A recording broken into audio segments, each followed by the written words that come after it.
Hello and welcome guys, मेरा नाम है भार्गव भारद्वाज। आरटीए सीरीज के रास्ते पे इकोनॉमिक्स का टाइम आ चुका है, जिसमें हम सबसे पहले उठा रहे हैं माइक्रो इकोनॉमिक्स। हमारी चल रही थी 3 यूनिट खत्म हो चुकी हैं, चौथी यूनिट चालू है, उसका भी 2 ही चैप्टर्स हैं। एक चैप्टर ऑलरेडी खत्म हो चुका है, ये सेकंड चैप्टर, मतलब माइक्रो इको हम लोग खत्म कर रहे हैं। Last chapter of the last unit of micro eco we are going to do. अब इसमें क्या है, चैप्टर का नाम है प्राइस डिटर्मिनेशन। मैंने आपसे बोला था ये यूनिट चालू करने से पहले डिमांड और सप्लाई आपके दिमाग में क्लियर होने चाहिए, स्पेशली उनका मूवमेंट और शिफ्ट क्यों आता है, किस रीजन से आता है, कैसे आता है, क्या क्या टाइप्स हैं, वो आपके दिमाग में बहुत ज्यादा क्लियर होनी चाहिए। Elasticity of demand, elasticity of supply, ये टॉपिक्स में वो बता रहा हूं जो इस चैप्टर को शुरू करने से पहले आपके दिमाग में क्लियर होने चाहिए। ये सारे क्लियर करते ही आपको आज की वीडियो मक्खन लगेगी, वरना इतना कंफ्यूज हो जाओगे, कुछ समझ में नहीं आएगा।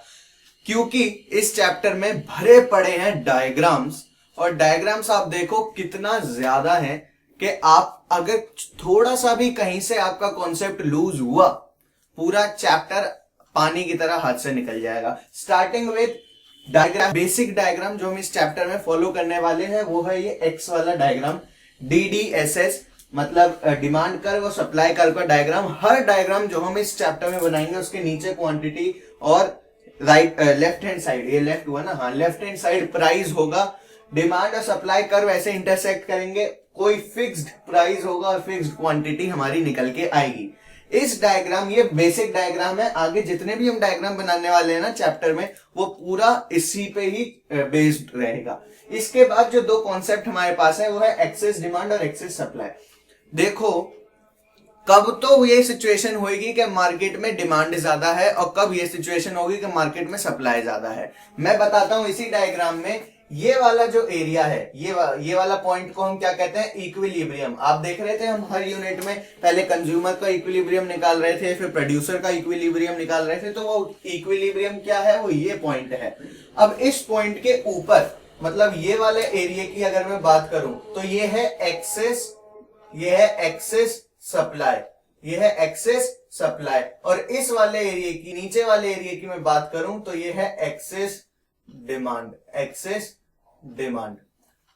अब ये कैसे याद रहा और मेरे को कैसे पता चला कि कौन सा एक्सेस डिमांड है, कौन सा एक्सेस सप्लाई है? तो देखो यहाँ पे 2 कॉन्सेप्ट हैं, कॉन्सेप्ट नहीं, बेसिकली 2 तरीके हैं याद रखने के, जो मैंने ही बनाए हैं।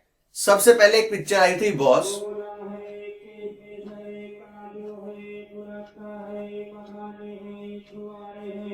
तो क्या करें, चलो एनीवेज, अक्षय कुमार की पिक्चर थी, उसमें उसका एक बड़ा फेमस डायलॉग था,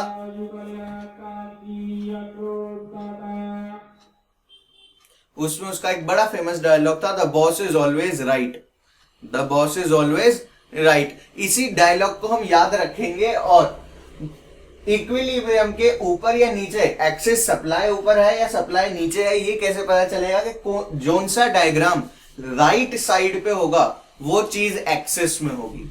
जोन सी डायग्राम या जोन सा ग्राफ, जोन सी लाइन राइट साइड पे होगी वो एक्सेस में होगी। अब देखो पॉइंट के ऊपर सप्लाई राइट साइड में है, सप्लाई राइट साइड में है, डिमांड लेफ्ट में है, तो जो चीज राइट में है वो एक्सेस है।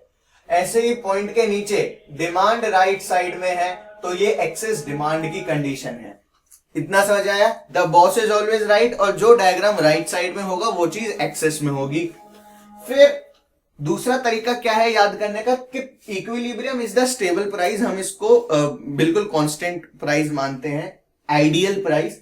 अगर प्राइस बढ़ेगा, मतलब अगर हम इस प्राइस के ऊपर जाएंगे तो कौन खुश होगा? As a producer, as a businessman हम लोग खुश होंगे, मतलब बिजनेसमैन खुश होगा, क्योंकि ज्यादा प्रॉफिट मतलब ज्यादा प्राइस मतलब ज्यादा प्रॉफिट मार्जिन, तो मतलब उसको कमाने को ज्यादा मिलेगा। तो इसके ऊपर हम जाएंगे, प्राइसेस इंक्रीज करेंगे तो प्रोड्यूसर खुश होगा, बिजनेसमैन खुश होगा, इसलिए वो ज्यादा सप्लाई करेगा। तो एक्सेस सप्लाई, क्योंकि प्रोड्यूसर के साथ सप्लाई जुड़ी होती है, कंज्यूमर के साथ डिमांड जुड़ा होता है, तो अगर प्रोड्यूसर खुश हो रहा है तो एक्सेस सप्लाई। और प्राइस गिरेगा, प्राइस गिरने में किसका फायदा है? कंज्यूमर का फायदा है, हम लोगों का फायदा है। तो कंज्यूमर का फायदा है, तो प्राइस गिरने पे मतलब पॉइंट के नीचे एक्सेस डिमांड आएगी, क्योंकि कंज्यूमर्स डिमांड करते हैं, सप्लाई नहीं करते, प्रोड्यूसर सप्लाई करता है। तो बस यही 2 चीजों को याद रखना है कि कौन सा एक्सेस डिमांड है, कौन सा एक्सेस सप्लाई है। तो जो 2 पॉइंट मैंने बताया, एक तो the boss is always right, कहां लिखूं, यहां लिख देता हूं, The boss is always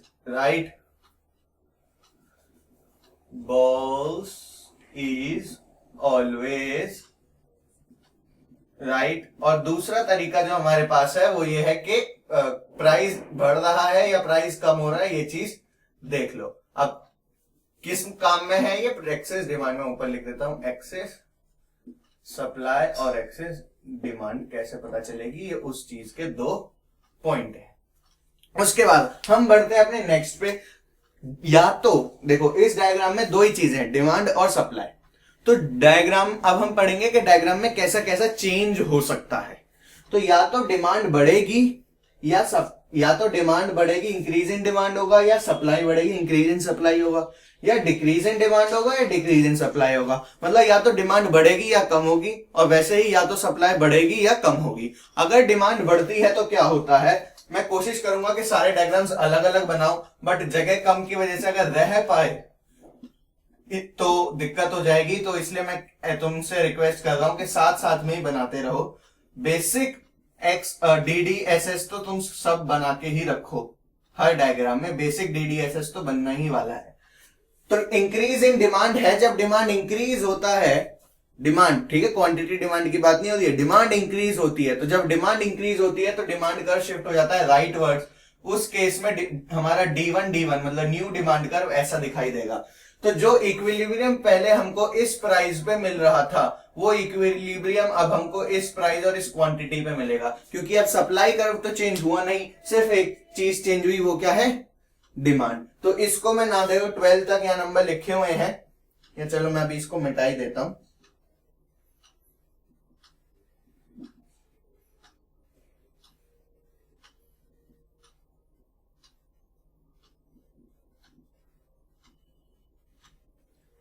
तो इसको मैं नंबर देता हूं 1, इस डायग्राम को मैं नंबर देता हूं 1, और इस केस को भी मैं नंबर दे रहा हूं 1। सेकंड केस है इंक्रीज इन सप्लाई।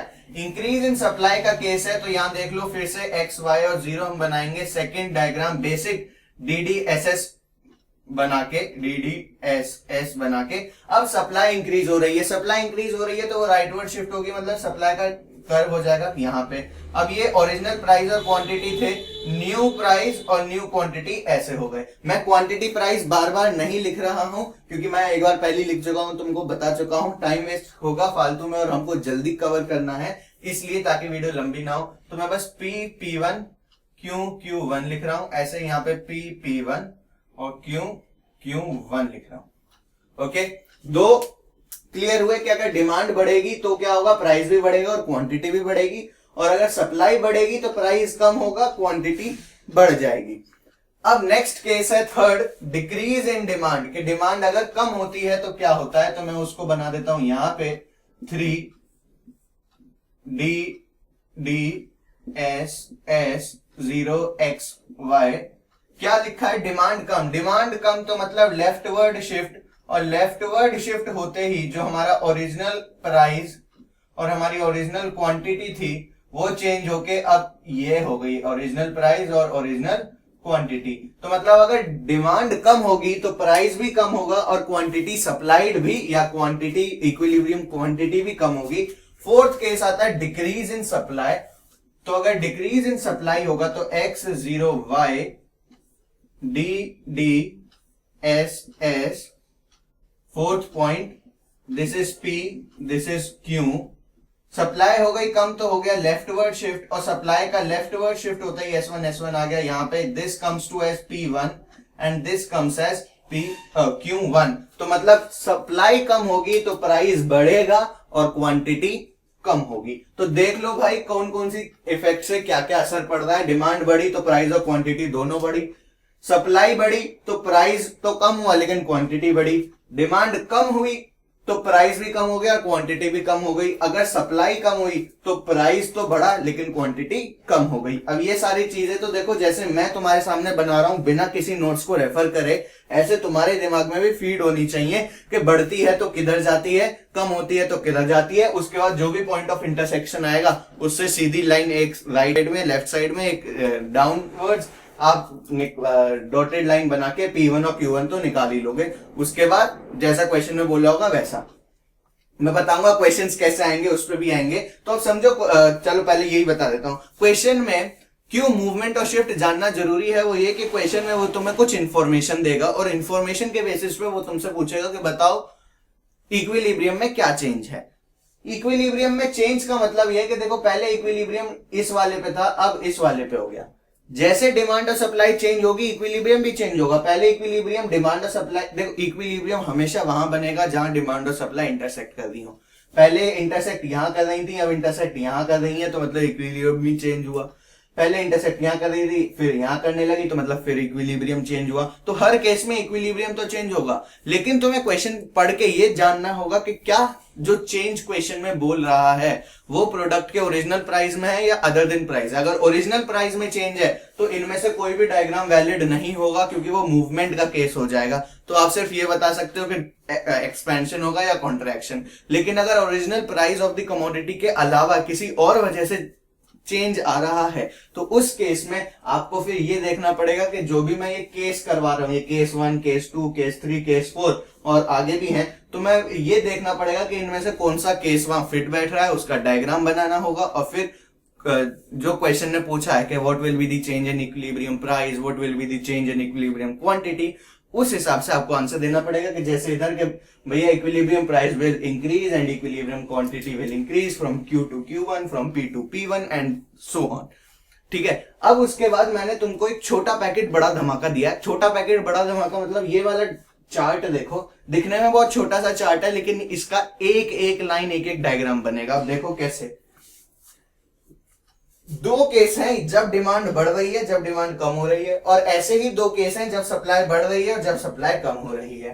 तो डायग्राम्स कैसे बनेंगे या केसेस कैसे बनेंगे, देखो जब डिमांड बढ़ रही है और सप्लाई भी बढ़ रही है, लेकिन उसके अंदर भी तीन केस हैं। डिमांड सप्लाई से ज्यादा इंक्रीज हो रही है, नेक्स्ट केस डिमांड सप्लाई से कम इंक्रीज हो रही है, next case the change in demand और the increase in demand is equal to the increase in supply. दिमाग खुल गया ना भाई, दोबारा से सुनो।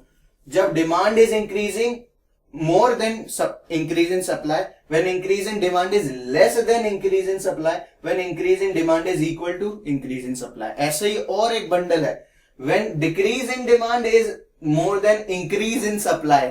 आप देखो increase D decrease, S increase S decrease करके चार क्वाड्रेंट बने पहले, और फिर उन चार क्वाड्रेंट में भी इंडिविजुअली तीन तीन केसेस हैं। तो मतलब 12 डायग्राम्स हैं ये, 12 डायग्राम्स, 4 यहां मिल गए, 14 डायग्राम्स हैं इस पूरे चैप्टर में। अकेले चैप्टर में 14 डायग्राम्स हैं। अगर नहीं याद रहा, अगर नहीं कॉन्सेप्ट क्लियर रहा, वैनिश्ड भाई, एक भी डायग्राम समझ में नहीं आएगा।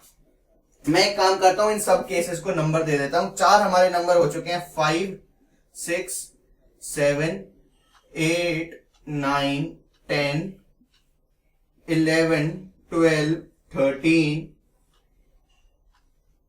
5, 6, 7, 8, 9, 10, 11, 12, 13, 14, 15, 16, 16 डायग्राम। मैंने शायद 14 बोल दिया था, नहीं भाई 16 डायग्राम है। 12 ये और 4 वो, इक्वल टू 16, 16 डायग्राम्स हैं। देख लो भाई, पूरे एक अकेले चैप्टर में 16 डायग्राम है। सबसे पहला डायग्राम केस नंबर 5 हम उठाते हैं। Increase in demand is more than increase in supply. तो कैसे बनेगा ये डायग्राम, मैं यहां बना रहा हूं 5th diagram. X0 Y basic DD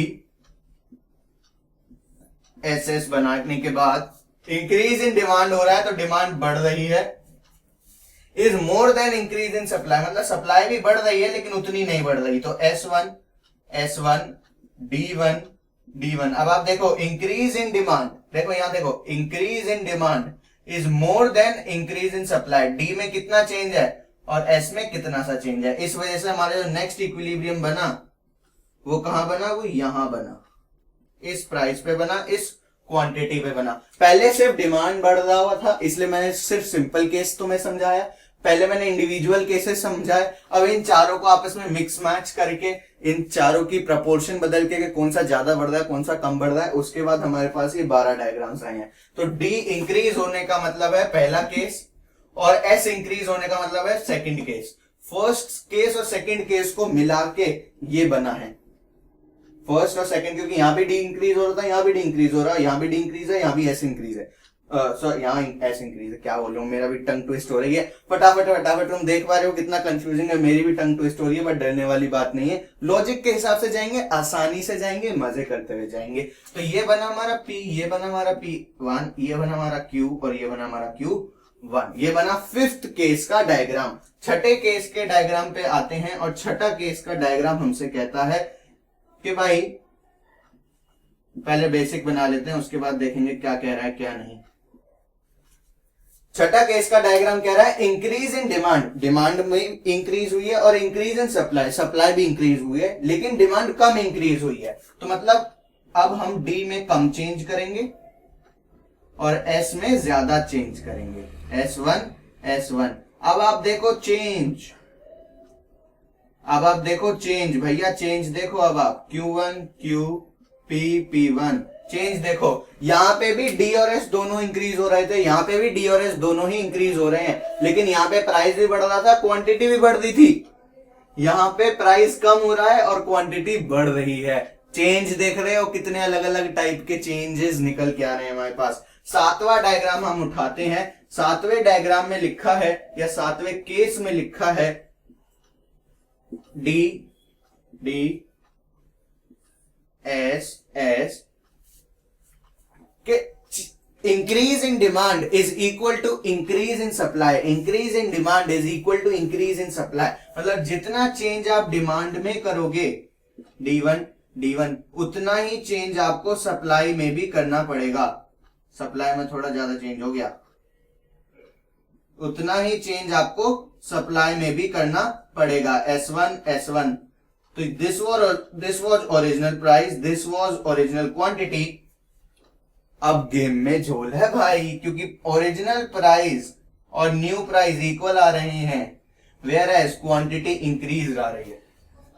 तो यही P है, यही P1 है, प्राइस में कोई चेंज नहीं है भाई, प्राइस में कोई चेंज नहीं है। When there is an equal increase in both demand and supply, price does not change but quantity increases, price does not change but quantity increases. सातवां केस और इसका डायग्राम कुछ बना कुछ इस। आठवें केस की तरफ हम अपने बढ़ते हैं, आ जाएंगे शायद बोर्ड पे सारे डायग्राम्स आ जाएं, वरना फिर मेरे को स्लाइड चेंज करनी पड़ेगी। डी एस क्या केस है? Eighth case, decrease in demand, demand कम हो रही है और सप्लाई बढ़ रही है। ओके जी, लेकिन डिमांड ज्यादा कम हो रही है। तो डिमांड कम होती है तो लेफ्ट में डालेंगे D1 को, और सप्लाई इंक्रीज हो रही है तो राइट में डालेंगे DS1 को। तो ओरिजिनल प्राइस ये था, ओरिजिनल क्वांटिटी ये थी, अब न्यू प्राइस ये हो गया है P1 और न्यू क्वांटिटी ये हो गई है Q1। तो मतलब प्राइस भी कम हुआ और क्वांटिटी भी कम हुई। ये बना हमारा आठवां केस। 50% केस हमने सॉल्व कर दिया है। Feeling like we are a policeman, 50% case solve हो चुका है। इसके बाद what we are moving next to is the 9th chart. अभी सबको समझ में आ रहा है ना भाई, कोई लॉजिक की बात नहीं है। अब तक जो पढ़ा है सिर्फ वही है, डिमांड बढ़ रही है तो किस तरफ शिफ्ट होगी, डिमांड कम हो रही है तो किस तरफ शिफ्ट होगी, सिर्फ यही है। बस जो नया चीज आई है वो है कि डिमांड ज्यादा बढ़ रही है या कम बढ़ रही है। तो उसके लिए मैंने आपको सिखा दिया है कि ज्यादा बढ़ रही हो तो दोनों के बीच में गैप ज्यादा कर दो, कम बढ़ रही हो तो दोनों के बीच में गैप कम रखो। बस यही लॉजिक है और कोई लॉजिक ही नहीं है। 9th केस की तरफ बढ़ते हैं और 9th केस हमसे कह रहा होगा, अभी तक मेरे को जितना अंदाजा है, कि डिमांड कम होएगी, सप्लाई बढ़ेगी, लेकिन सप्लाई ज्यादा बढ़ेगी। देखो, demand is decreasing, supply is increasing, but increase in supply is more than the demand. तो डिमांड कम बढ़ेगी, कम होएगी, कम डिक्रीज होएगी, और सप्लाई ज्यादा इंक्रीज होएगी। तो इस केस में P and Q were this and new P is this, new Q is this। देखो भैया, समझ में आ रहा है भैया? थोड़ा सा और उधर को बनेगा, रुक जाओ जरा, रुक जाओ, इतनी जल्दबाजी मत करो, थम जाओ रे बाबा। हाँ, D1, अब this is Q1 and this is P1। Yes, देखो अब डायग्राम ज्यादा क्लियर बना है। ओके ऐसे ही आपको भाई ट्रिक पता चल गई ना क्या करना है, उसके बाद तो सारी चीजें हो ही जाएंगी। मैंने आपको केसेस भी लिखवा दिए, केसेस के अगेंस्ट के डायग्राम्स भी बनवा रहा हूं, और मेरे को तो देखो बड़ा मजा आ रहा है डायग्राम्स बनाते हुए। 10वें पे हम आ चुके हैं, D D S S 0xy, और ये हमसे कह रहा है कि जित इक्वल चेंज है दोनों में, डिमांड कम हो रही है और सप्लाई बढ़ रही है। डिमांड कम हो रही है D1, पहले ओरिजिनल वाला बना लेते हैं ताकि बाद में कंफ्यूजन ना हो, और सप्लाई बढ़ रही है but the change in both of them is equal. अब देखो जो ध्यान से पढ़ रहा होगा, देख रहा होगा, उसको एक और मजे की बात दिख गई होगी कि इस बार प्राइस तो चेंज हो रहा है but there is no change in the quantity. ऐसा ये केस हमको यहां मिला था कहां, 7th में, जब when there was no change in the price, now there is no change in the quantity. समझ में आ रहा है? वो यहां पे जाके मीट किए थे दोनों, ये इस साइड मीट कर रहे हैं। तो साइकिल देखो, अगली बार जो हमारा डायग्राम नंबर 13 होगा, हमें पता है कि वो इस साइड पे मीट करेगा, और जो हमारा डायग्राम नंबर 16 होगा वो ऊपर मीट करेंगे, और उसमें भी सेम ही केस बनेगा। अब देखो साइकिल चल रही है हर चीज की, एवरीथिंग इज प्रोसेस वाइज, कुछ भी अलग या नया नहीं है, डरने की कोई आवश्यकता नहीं है। जैसा हम लोग कर रहे हैं, जैसा मैं कर रहा हूं, जैसा मैं बोल रहा हूं, वैसा ही तुम्हें सोचना है। जैसा मैं बोल रहा हूं वैसा तुम्हें सोचना है।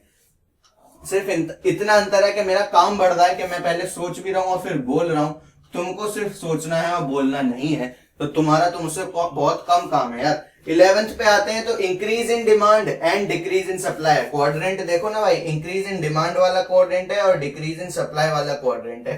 तो डिमांड में ज्यादा इंक्रीज हुआ है तो हम डिमांड को यहाँ पे ले आते हैं D1 पे, और सप्लाई में कम डिक्रीज हुआ है, तो सप्लाई डिक्रीज तो मतलब लेफ्ट, तो ये S1 और S1 हो गया। तो नया प्राइस आया इधर, सॉरी P1 ऊपर वाला है, और नया क्वांटिटी आया इधर, Q1 इधर वाला है। तो प्राइस भी इंक्रीज हो रहा है और क्वांटिटी भी इंक्रीज हो रही है। 11 डायग्राम्स हमने फतेह कर लिए हैं। अब बारी आती है 12वें डायग्राम की, और 12वें डायग्राम में क्या है भाई साहब कि डिमांड कम डिक्रीज हो रही है, डिमांड कम डिक्रीज हो रही है, D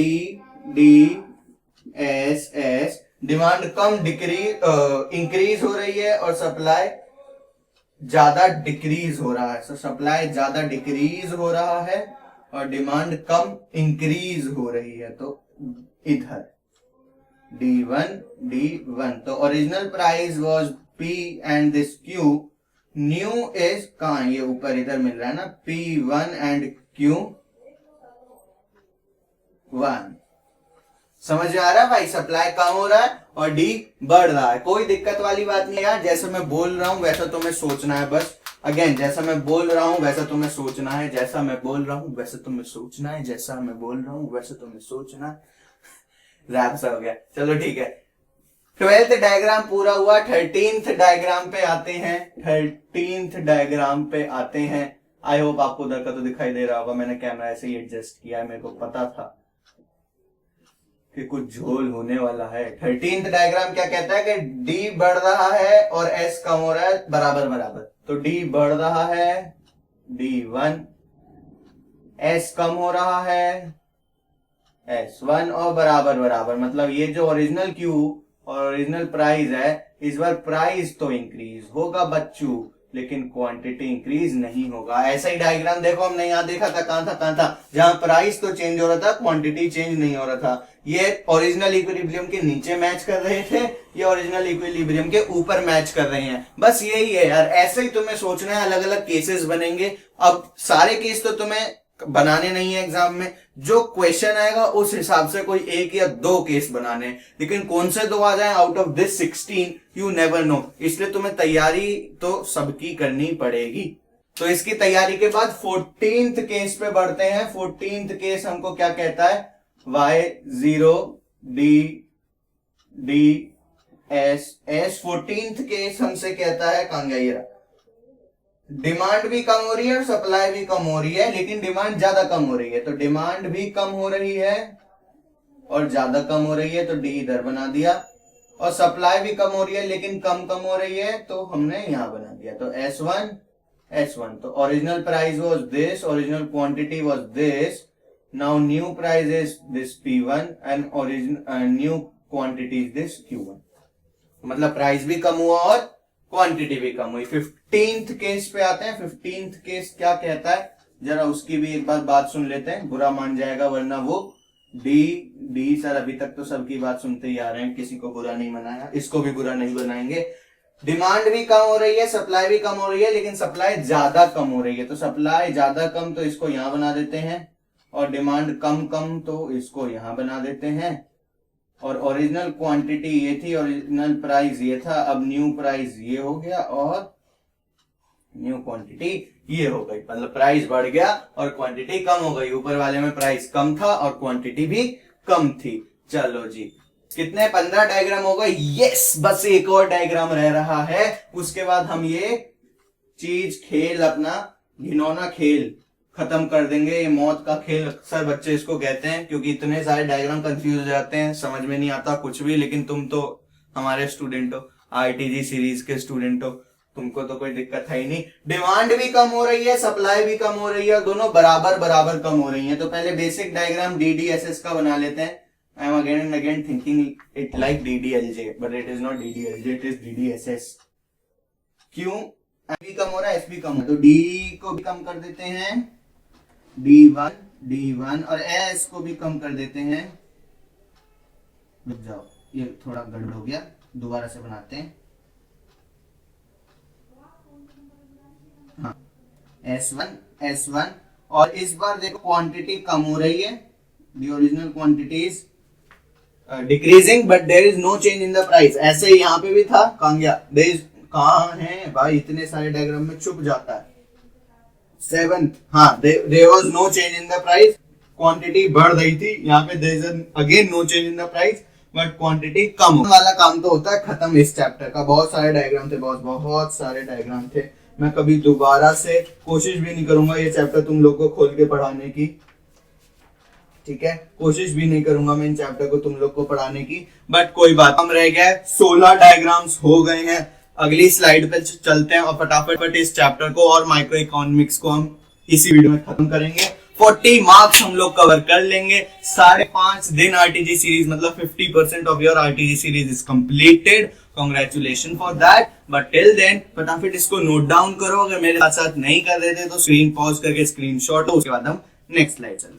तो नेक्स्ट स्लाइड पे आ चुके हैं हम लोग, लेकिन तुम लोगों को ये जान के बहुत दुख होगा कि ग्राफ्स ने अभी तक हमारे साथ नहीं छोड़ा है। 16 चार्ट्स हमने पिछली वाली स्लाइड में खत्म किए थे, 4 और हैं अभी। टोटल 20 चार्ट्स हैं, डायग्राम्स हैं इस चैप्टर में। तो 4 कौन से? सबसे पहले देखिए स्पेशल केसेस। कौन से special cases? When change in demand है लेकिन supply is elastic. Oh my God, elasticity आ गई पिक्चर में। अभी तक तो increase in demand, decrease in demand, increase in supply, decrease in supply चल रहा था। अब तो भाई इलास्टिसिटी भी, इनइलास्टिसिटी भी, सारी चीजें घुसे जा रही हैं ग्राफ में। कोई तरीका थोड़ी होता है ऐसे। तो चलो सुनो मेरी बात। 17th केस से मैं नाम दे रहा हूं 17, 18, 19 और 20th। तो 17th हमारा जो केस है वो है कि जब सप्लाई इलास्टिक होती है। तो मेरे को जल्दी से बताओ, जब सप्लाई इलास्टिक होती है तो उसका डायग्राम कैसा होता है? जब सप्लाई इलास्टिक हो रही होगी तो उसका डायग्राम होगा कुछ ऐसा, है ना। थोड़ी सी प्राइस चेंज किया तो बहुत ज्यादा चेंज होगा, दैट इज इलास्टिसिटी। तो इस केस में डिमांड का कर्व कैसा होता है? ऐसा। तो दिस इज, तो डिमांड का कर्व कैसा होता है? ऐसा। दिस इज डिमांड का कर्व। चेंज इन डिमांड मतलब या तो डिमांड कम होगी या डिमांड ज्यादा होगी, या तो डिमांड कम होगी या डिमांड ज्यादा होगी। तो यहां देखो प्राइस तो वही कांस्टेंट है, क्वांटिटी ये वाली थी, लेकिन इट्स अ लिटिल चेंज कि अगर डिमांड बढ़ेगी तो क्वांटिटी भी बढ़ेगी और अगर डिमांड कम होगी तो क्वांटिटी भी कम होगी। ये सबसे आसान है इंटरप्रेट करने। ये डायग्राम समझने बहुत आसान है क्योंकि एक लाइन तो सीधी हो जाती है। तो डिमांड बढ़ेगी तो क्वांटिटी भी बढ़ेगी, डिमांड कम होगी तो क्वांटिटी भी कम होगी। समझने बहुत आसान है, बस वही है यार। 4 और 16 तो हो गए थे, 4 और कोई बात नहीं, अब मिले हैं तो करेंगे, कुछ ना कुछ तो करेंगे। 18th डायग्राम पे आते हैं और हम इसमें आगे बढ़ेंगे जो हमसे कहता है कि change in demand when supply is inelastic. Inelastic supply मतलब कुछ भी हरकतें कर लो, सप्लाई कितना भी प्राइस चेंज कर लो, सप्लाई चेंज नहीं होगा। तो यहाँ क्वांटिटी तो फिक्स्ड है, डिमांड कर्व हमारा अभी भी ऐसा ही है। तो अगर इंक्रीज इन डिमांड होता है, अगर इंक्रीज इन डिमांड होता है तो हमारा ओरिजिनल प्राइस भी इंक्रीज हो जाएगा, P1 हो जाएगा। और अगर डिक्रीज इन डिमांड होता है तो हमारा प्राइस भी डिक्रीज हो जाएगा। तो अगर इंक्रीज इन सप्लाई डिमांड तो increase in price, decrease in demand तो डिक्रीज इन प्राइस। ये हमारे डायग्राम हुए 18। 19वें डायग्राम पे बढ़ते हैं हम। 19वें डायग्राम पे बढ़ते ही हमको एक नई चीज मिलती है कि change in supply when demand is elastic. तो जरा बात समझो, डिमांड इलास्टिक होगी तो उसका भी सेम डायग्राम होगा ना। सिर्फ जो चेंज है वो ये है कि सप्लाई, पहले डिमांड ऐसी थी तो अब सप्लाई कर्व बनेगा तो सप्लाई कर्व ऐसा होगा। तो देखो जब सप्लाई इंक्रीज होगी तो क्वांटिटी भी इंक्रीज होगी, और जब सप्लाई डिक्रीज होगी तो क्वांटिटी भी डिक्रीज होगी। वेरी इजी, जो ऊपर वाले की तरह ही है बिल्कुल। और ऐसे ही अगर मैं 20th की बात करूं तो ये भी बिल्कुल ऊपर वाले की तरह है कि demand is inelastic. Demand inelastic मतलब this is the demand curve, now this is the supply curve. रुक जाओ मैं पेन चेंज कर लेता हूं। Now this is the supply curve, this is the original quantity, this is the original price. If there is an increase in supply, there will be an decrease in price. Oh my god, यहाँ पे ये दोनों similar थे, ठीक है। ये वाला में डिमांड बढ़ रही थी तो प्राइस भी बढ़ रहा था। यहाँ पे अगर सप्लाई बढ़ रही है तो प्राइस कम हो रहा है, और अगर सप्लाई कम हो रही है तो प्राइस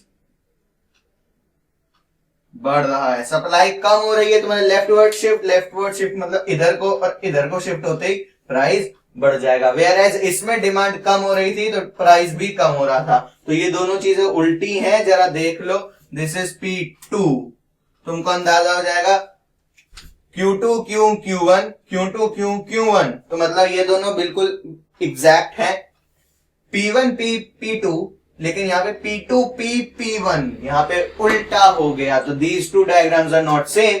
With this 20 डायग्राम हो गए। अब मैं प्योरली कह सकता हूँ, सच तुमको दावा कर सकता हूं कि अब इस चैप्टर में और कोई डायग्राम याद करने के लिए तो एटलीस्ट नहीं है। दो कॉन्सेप्ट छोटे छोटे से बढ़ते हैं जिनका नाम है प्राइस सीलिंग और प्राइस फ्लोर। अगेन ये फिर से कंफ्यूज करेंगे यार, इस चैप्टर में ना बहुत ऐसी चीजें हैं जो कंफ्यूज करेंगी, एक बार में समझ में नहीं आएंगी। तो रिक्वेस्ट मेरी यही है कि वीडियो को फिर से देखना, जो ना समझ में आए रिवाइंड करके देखना, यही फायदा है ऑनलाइन एजुकेशन का। लेकिन छोड़ना मत चैप्टर में से कुछ भी, क्योंकि सारे टॉपिक्स वो हैं जो 6-6 नंबर के क्वेश्चंस में आते हैं, और ये छोड़ दिए तो सीधा सीधा तुम कुछ नहीं तो 10-12 नंबर अपने एग्जाम में छोड़ के जा रहे हो, जो कि ऐसा बिल्कुल नहीं करना। तुम्हें क्या लगता है फॉर्म्स ऑफ मार्केट से क्वेश्चन आएगा?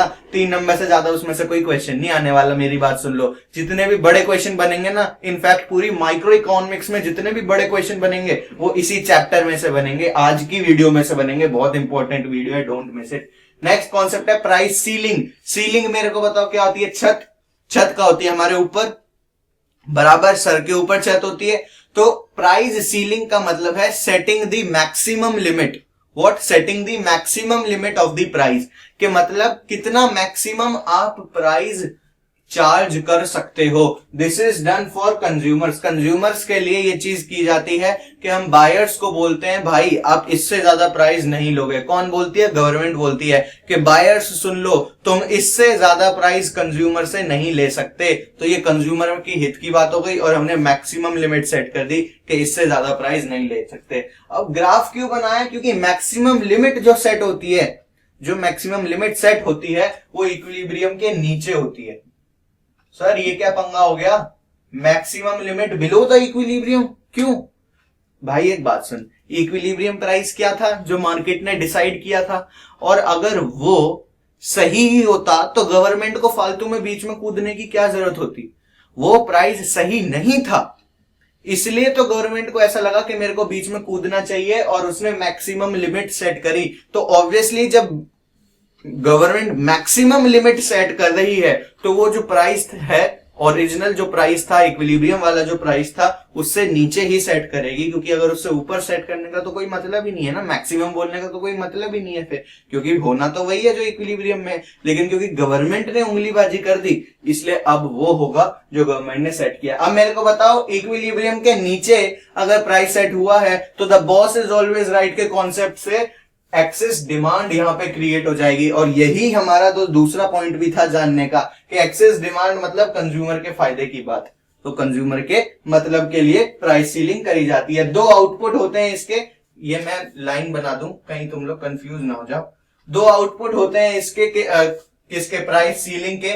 एक आउटपुट तो होता है ब्लैक मार्केटिंग। ब्लैक मार्केटिंग किसी भी उस चीज को बोला जाता है जो लीगली ना हुई हो, मतलब जो कानून के विरुद्ध जाके हुई हो। कानून में था कि आप इस P1 प्राइस से ज्यादा नहीं चार्ज कर सकते, लेकिन अगर कोई सेलर मजबूर करता है कंज्यूमर को इक्विलिब्रियम प्राइस देने के लिए, मतलब मैक्सिमम, मतलब ज्यादा प्राइस देने के लिए, तो उस केस में ये ब्लैक मार्केटिंग बोली जाएगी। और ऐसा बहुत बार देखा जाता है कि सेलर्स तैयार नहीं होते हैं P1 पे बेचने के लिए और वो कंज्यूमर्स को फोर्स करते हैं कि वो भाई इक्विलिब्रियम प्राइस पे करे। सेकंड है राशनिंग सिस्टम। आपने देखा होगा राशन शॉप्स होती हैं, गवर्नमेंट की तरफ से लगती हैं, जहां पे अनाज, फूड आइटम्स, डेली नेसेसिटीज गरीब लोगों को बहुत सस्ते में दी जाती हैं। तो ये सस्ता वाला प्राइस वही होता है जो ये गवर्नमेंट प्राइस सील करती है, ताकि जो लोगों की इतनी इनकम नहीं है कि उन चीजों को खरीद सकें, तो वो लोग भी इस चीज को खरीद पाए। नेक्स्ट कॉन्सेप्ट है प्राइस फ्लोर। अगेन फ्लोर कहां, नीचे होता है, तो मतलब setting the minimum limit, setting the minimum limit. Minimum limit set हो रही है तो वो इक्विलिब्रियम के ऊपर होगी या नीचे होगी। देखो मैक्सिमम लिमिट अगर इक्विलिब्रियम के नीचे सेट हुई थी, मैक्सिमम लिमिट अगर इक्विलिब्रियम के नीचे सेट हुई थी, तो मिनिमम लिमिट इक्विलिब्रियम के ऊपर सेट होगी।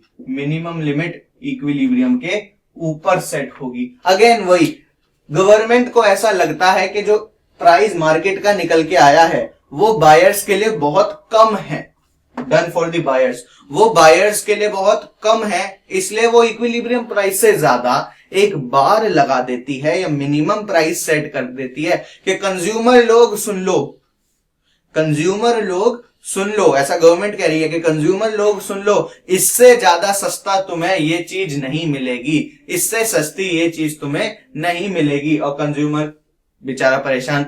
बॉस इज ऑलवेज राइट के कॉन्सेप्ट से जो प्राइस गवर्नमेंट ने सेट किया है उस पे सप्लाई ज्यादा होनी चाहिए, मतलब एक्सेस सप्लाई होनी चाहिए। उसी से पता चलता है कि जब सप्लाई की बात आ रही है तो प्रोड्यूसर्स के हित में बात होगी, प्रोड्यूसर्स के लिए बात करी गई होगी। इसके भी आगे जाके दो इंप्लीकेशन है। एक तो ब्लैक मार्केटिंग कि भाई क्योंकि जो प्राइस सेट हुआ है उसमें कंज्यूमर की मर्जी नहीं है खरीदने की, वो क्यों दे ज्यादा प्राइस जब मार्केट ने नीचे वाला प्राइस सेट किया था, तो वो क्या पागल है? तो कंज्यूमर्स की मर्जी नहीं है उस प्राइस पे सामान खरीदने की, इसलिए प्रोड्यूसर्स को बेचारा थक हार के मजबूरन इक्विलिब्रियम प्राइस पे बेचना ही पड़ता है, क्योंकि जो प्राइस गवर्नमेंट ने सेट किया है उस पे तो कोई खरीद नहीं रहा।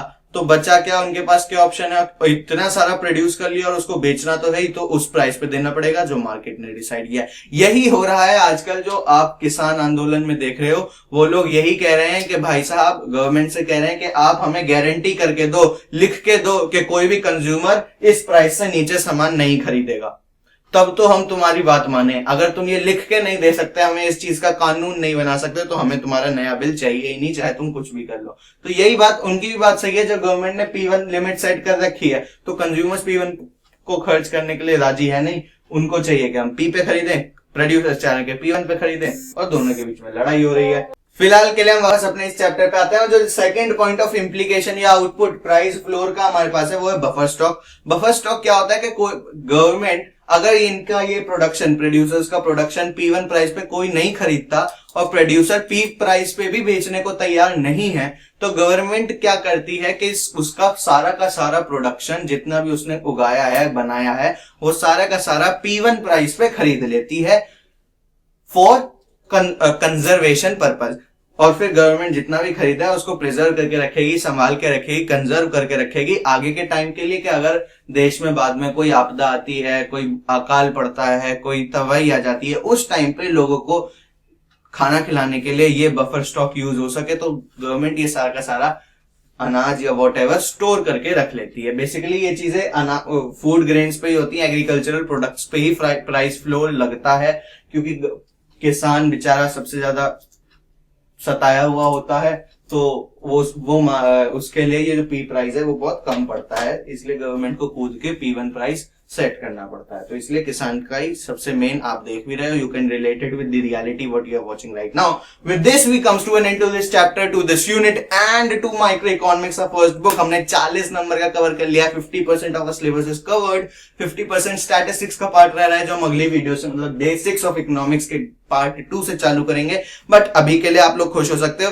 40 नंबर तो आपके आने ही वाले हैं अगर आपने पूरी आरटीजी सीरीज ध्यान से देखी और सारे नोट्स बनाए हैं। तो सिर्फ सुनी भी है ना तो भी तुम्हारे नंबर आने पक्के हैं। सिर्फ इतना ही भी करके जाओगे तो पास तो हो ही जाओगे, मतलब 40 में से 33 मार्क्स तो आ ही जाएंगे। आगे और नंबर चाहिए तो स्टैटिस्टिक्स को फॉलो करो, हम तो यहाँ हैं ही पढ़ाने के लिए, कोई दिक्कत वाली बात नहीं है। टिल देन सिर्फ एक काम करना है कि चैनल को सब्सक्राइब करना है, ताकि बाकी का बचा हुआ 40 नंबर का भी कंटेंट आपको मिल सके सबसे पहले और सबसे अच्छी तरीके से। So for that you have to subscribe the channel, hit the bell icon and share this video with those friends जिनका सिलेबस कवर नहीं हुआ है। तो तुम लोग तो उससे ज्यादा ही पढ़ाकू हो, तो थोड़ा दिखाओ कि भाई अपन ने सिलेबस खत्म कर लिया है, और उनको जलाने के लिए थोड़ा करो, वीडियो शेयर करो। तो that's all for today, thank you and have a nice day.